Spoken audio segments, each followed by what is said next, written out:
Hi everyone, in this video we are going to see how to calculate the length of tangent drawn from an external point to a given circle.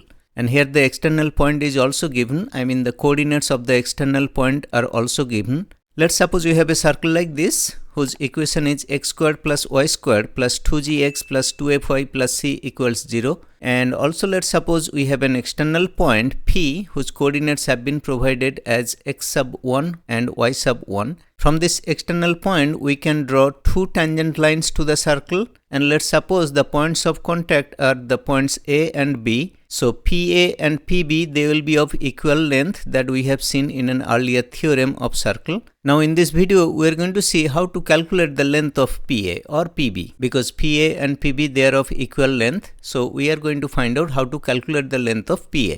Now for that I am going to do two little extra construction here. I am going to connect the center with A and P. So the line segment AC will represent the radius of the circle, and of course the angle CAP or angle PAC, that will be a right angle. That also we have seen in a previous theorem of circle. At the point of contact, the radius and the tangent, they are perpendicular to each other. So in this case angle PAC will be a right angle. Next, let's quickly calculate the radius of the circle. Because the equation of the circle has been provided, we know that radius is equal to square root of g squared plus f squared minus c. So from the given equation of the circle, we can easily calculate the radius of the circle. That means r is a known value now, and since the angle PAC is a right angle, the triangle CPA is also a right triangle where CP is the hypotenuse. So we can use the Pythagoras theorem for this right triangle, and we can say PA squared plus AC squared is equal to PC squared, where PC is the hypotenuse of the right triangle.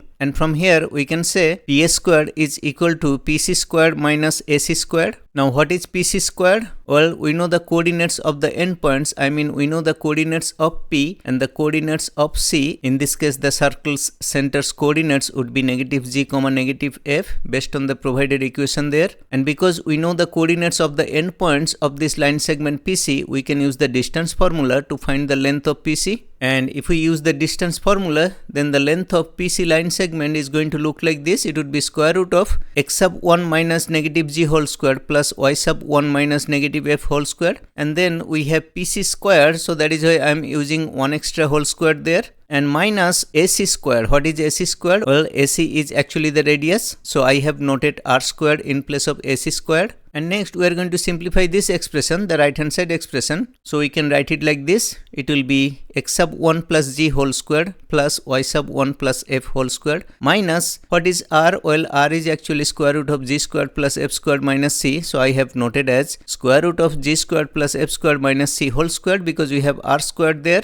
And if we simplify that a little more, our right hand side expression going to look like this. It would be x sub 1 squared plus g squared plus 2x sub 1g plus y sub 1 squared plus f squared plus 2y sub 1f minus g squared plus f squared minus c. And next we are going to remove the parenthesis. Then our right hand side expression is going to look like this. And then as you can see, there is a positive g squared and a negative g squared, and similarly there is a positive f squared and a negative f squared, so they are going to cancel out each other. And finally we are going to be left with an expression which is going to look like this: x sub 1 squared plus y sub 1 squared plus 2g x sub 1 plus 2f y sub 1 plus c. So this is the value of PA squared, but here we have to find the value of PA. So all we need to do is we just need to take a square root here, and we can say that PA will be equal to square root of this right hand side quantity, and we are going to take the positive value because we are trying to calculate the length of a line segment. We should not take a negative value, we should take the positive value. So taking a square root on both sides, we get PA is equal to square root of x sub 1 squared plus y sub 1 squared plus 2g x sub 1 plus 2f y sub 1 plus c. And sometimes this is denoted as square root of s sub 1.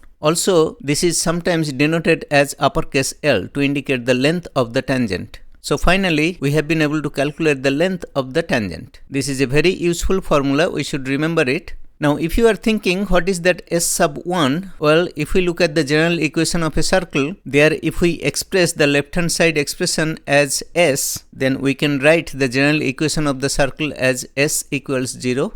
And then if we plug in x sub 1 and y sub 1 in place of x and y, then the left hand side expression kind of looks like this. It becomes x sub 1 squared plus y sub 1 squared plus 2g x sub 1 plus 2f y sub 1 plus c, and that expression is usually denoted by s sub 1. So if that quantity, which is x sub 1 squared plus y sub 1 squared plus 2g x sub 1 plus 2f y sub 1 plus c is represented by s sub 1, then we can say that the length of the tangent is actually square root of s sub 1. I hope things are clear up to this point. Next, we are going to take an example. Let's suppose we have an example like this that says find the length of tangent drawn from an external point P whose coordinates are 2, 3 onto the circle whose equation is given as x squared plus y squared plus 6x plus 4y plus 8 equals 0.